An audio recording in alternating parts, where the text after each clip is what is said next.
Hello, and welcome to the Come to Your Senses podcast. I'm your host, embodiment-based coach, Mary Lofgren.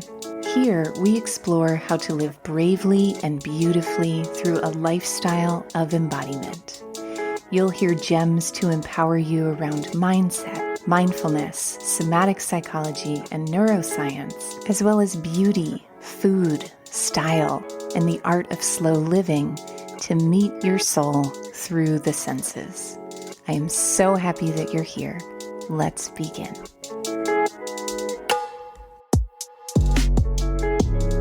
Hello, everyone, and welcome to the podcast.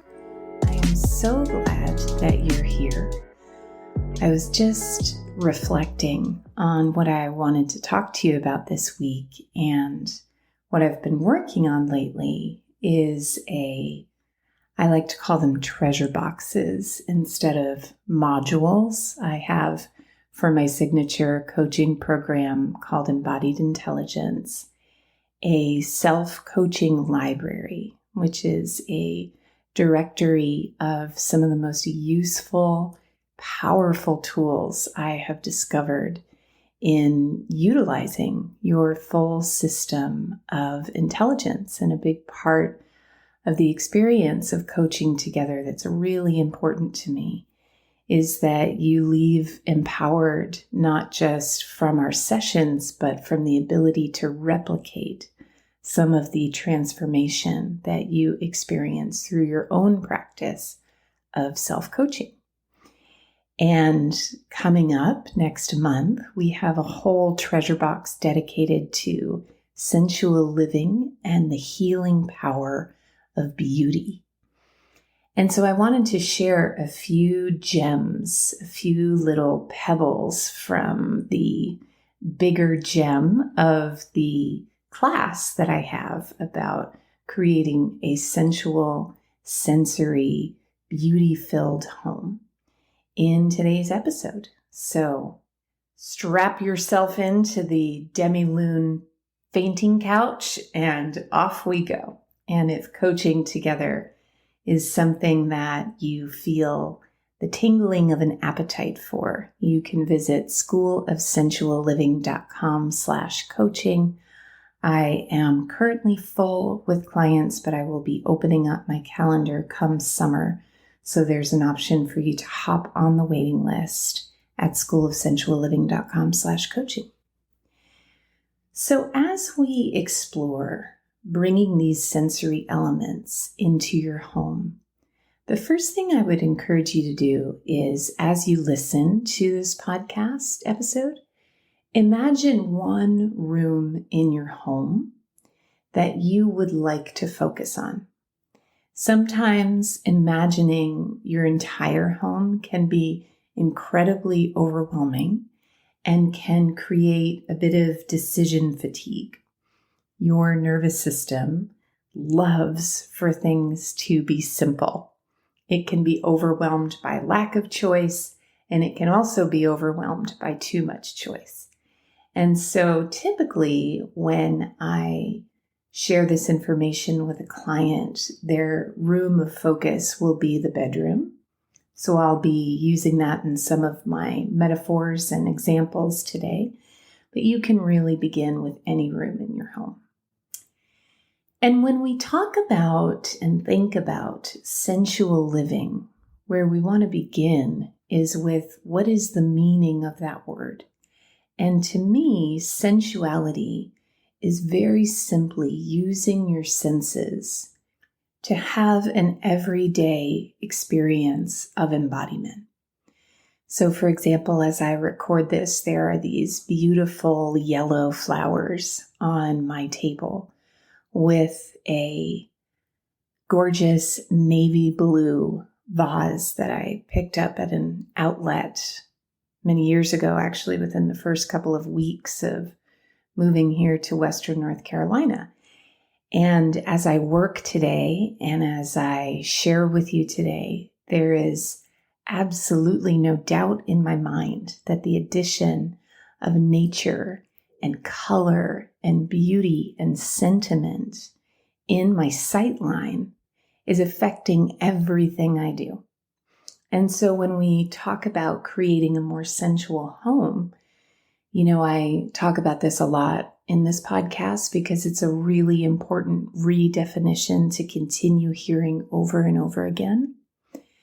I want to reiterate that the sensual and the sexual, in this space anyway, are more cousins than they are siblings or twins. And sometimes when we think about a sensual home, there is a lot of conditioning about what that looks like and who that serves. And for the purposes of this podcast episode, I want you to know that everything shared today is about serving and honoring you and your body and how your soul expresses itself through your senses on the canvas of your home. And so knowing that, where we want to begin is feeling first. In embodiment coaching, whenever we set a goal for a session or an intention for the session, it's not really what do you want to get done? What do you need to figure out? It's how do you want to feel at the end of this session? And so when you imagine your space in your room that you want to bring more sensual living into, what would that feel like for you? And keeping in mind that feeling words are very descriptive of a sensation or an experience. So for example, a word that might come to mind is, I want my room to feel colorful. And that's a beautiful description, and I want that for you. But what is the feeling that colorful would give you? Would it be expansion? Would it be the feeling of being refreshed every time you walk into the space? Maybe you want to feel inspired, and color is a big source of inspiration for you. Or do you want your space to feel soothing? And if so, what are the colors that reflect the energy and the sensation of being soothed? When I was decorating my living room, I created this kind of vision board of what I wanted to create. And of course, I had examples of living rooms and textures and patterns and colors and things like that. But I also had a Norah Jones album and a piece of freshly baked, crusty bread on a marble slab. I wanted these cozy, yummy, golden hour kind of experiences in my living space. And so that is your first gem. Feeling first. The second gem is to learn the language of design with what I really feel like is all style and design's secret, like the secret sauce to creating beauty, which is color theory. Color theory is kind of studying the art and science of color. And you can read lots of articles about this online. There's also wonderful books out there about working with and living with color. But for example, I recently painted, it's about a year ago, I guess, so not so recently, but I recently painted my bedroom this beautiful violet, like a kind of black raspberry ice cream color. And in the past, I probably would have stuck with that being the color and then surrounding it with all neutrals for a soothing and also safe way of designing. Choosing neutrals, which are creams and blacks and golds and animal print is also a neutral. You kind of can't go wrong, and that would be considered a monochromatic color scheme, as a neutral color scheme where everything is in the same family. But with this black raspberry, my passion and where I come alive is with a beautifully assembled collection of color where my eye travels across the space in the most delectable way.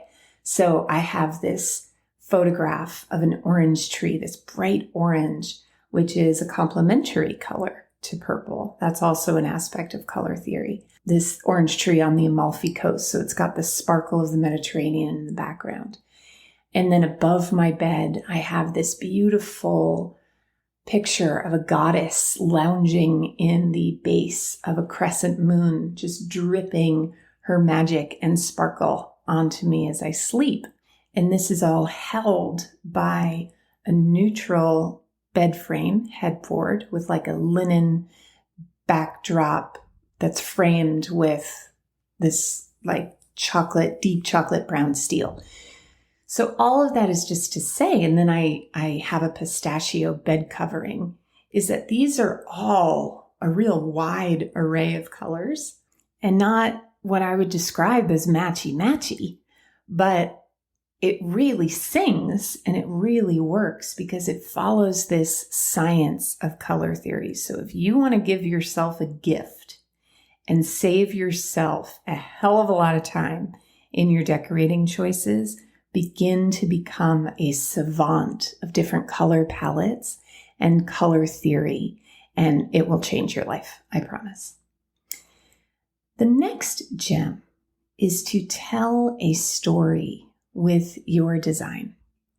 So where I am sitting right now is in my dining room, and I decided to make this space a tribute to my heritage and my lineage.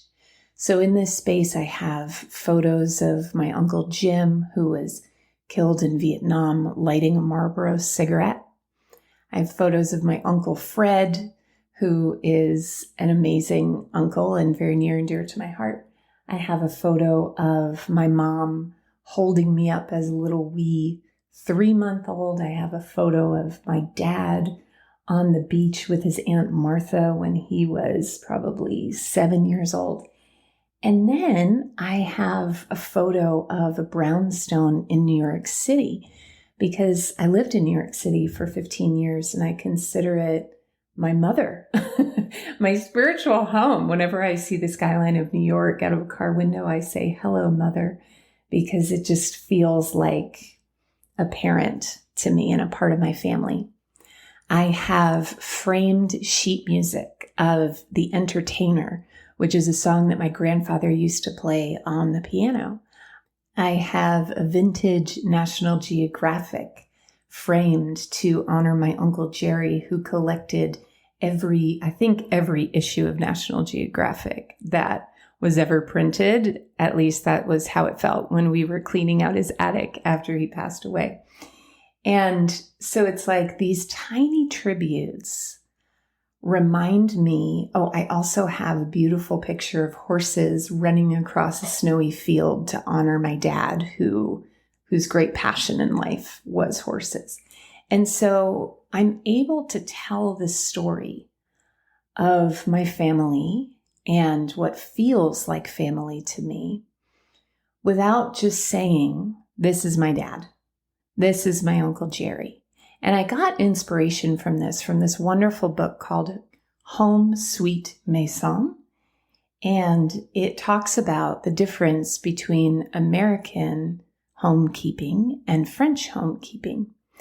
And there's this one particular part about the entrance to a home that really touched me, which is that when you walk into an American home, typically things will be aesthetically pleasing and there will be some sense of harmony, but that there is also this sterility to the decor and the design. Whereas when you walk into a French entryway, you are being told a story of who this person is and where they have been and where they have traveled in their lifetime, and meeting them and meeting their energy from the moment you walk into their home, crossing the threshold. And that just so inspired me and is something that I really seek to do. For example, the orange tree in my bedroom, I teach retreats in Italy, and one of my most treasured memories is touring the Amalfi Coast with some of my nearest and dearest clients.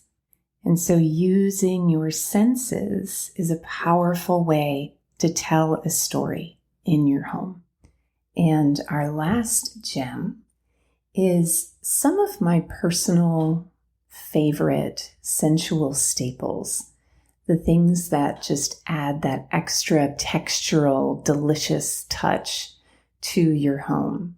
So one of my staples is Edison bulbs, which are a kind of light bulb that projects a vintage feel, and also the light reminds me of the glow of candlelight.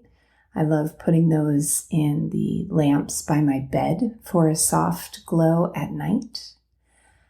I find that beeswax candles are an incredible luxury. Candles of all kinds, really, but beeswax in particular just gives off such a gorgeous scent. I love having a hot water bottle on my belly or on my chest. That's something that you can pick up at the drugstore, a good old red hot water bottle that looks like it belongs in a hospital in the 50s. But I fill that with hot water at night, and I'll put it on my lower back while I'm reading, or I'll put it on my pelvis, especially if I'm having digestive troubles or having some cramping. Sometimes when I'm anxious, I'll put it on my chest, on my heart, and it just provides the most comforting, soothing, because there's a real difference between the warmth of hot water and the warmth of, say, a heating pad. And I just find the hot water much more luxurious. Something I do in the morning is I light incense. And recently I was so proud of myself because I created my own incense holder. My pet peeve with incense holders is that they can be kind of messy. So I took a mason jar and filled it with risotto rice, which is a rice I don't use very frequently. And I just put like 20 sticks in the rice, and then I light it in the morning. And it's so nice because the rice just kind of absorbs the ashes, and then you can light as many incense sticks as you want and not have to worry about replacing them. Simple joys, simple pleasures, people. It's what it's all about. And the two final sensory staples that I have are art in my home. Particularly, I have a lot of friends who are artists, and I love to purchase their art. I have some friends who are poets, and I'll frame their art in my home. And lastly, altars. So I'm not a big central altar person. I don't really have, well, actually, that's not true. I have an altar in my kitchen. That's kind of like the main altar in the home. But you don't really pray and worship in your kitchen, do you? It's really just kind of a beautiful shelf that I have in my kitchen.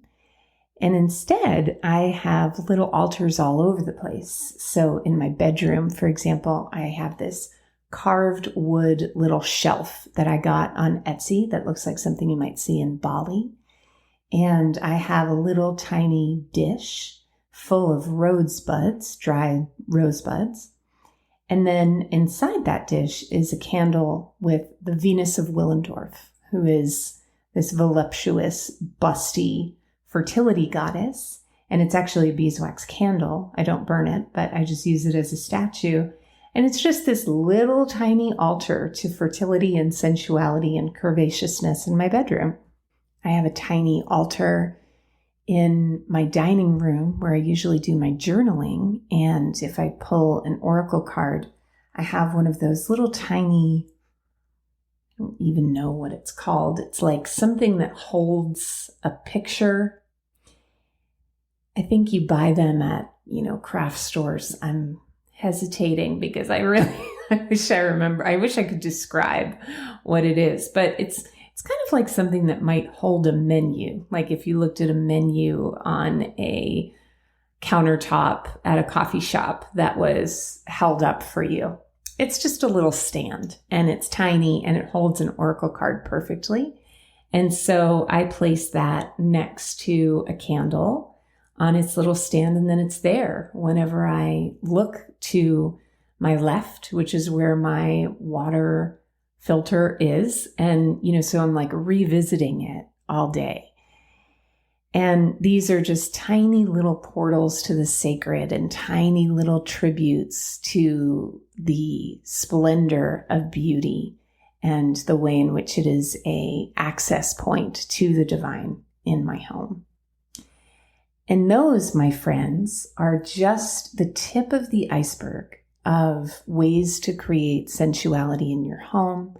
Once again, if you are drawn to embodiment through the lens of beauty and simple pleasures and the feminine arts, check out Embodied Intelligence Coaching at schoolofsensualliving.com/coaching to get on the wait list.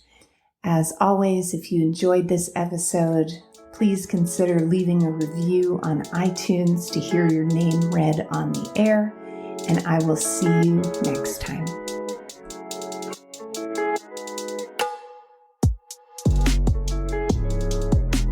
For coaching, classes, and community in creating a lifestyle of embodiment, head to schoolofsensualliving.com.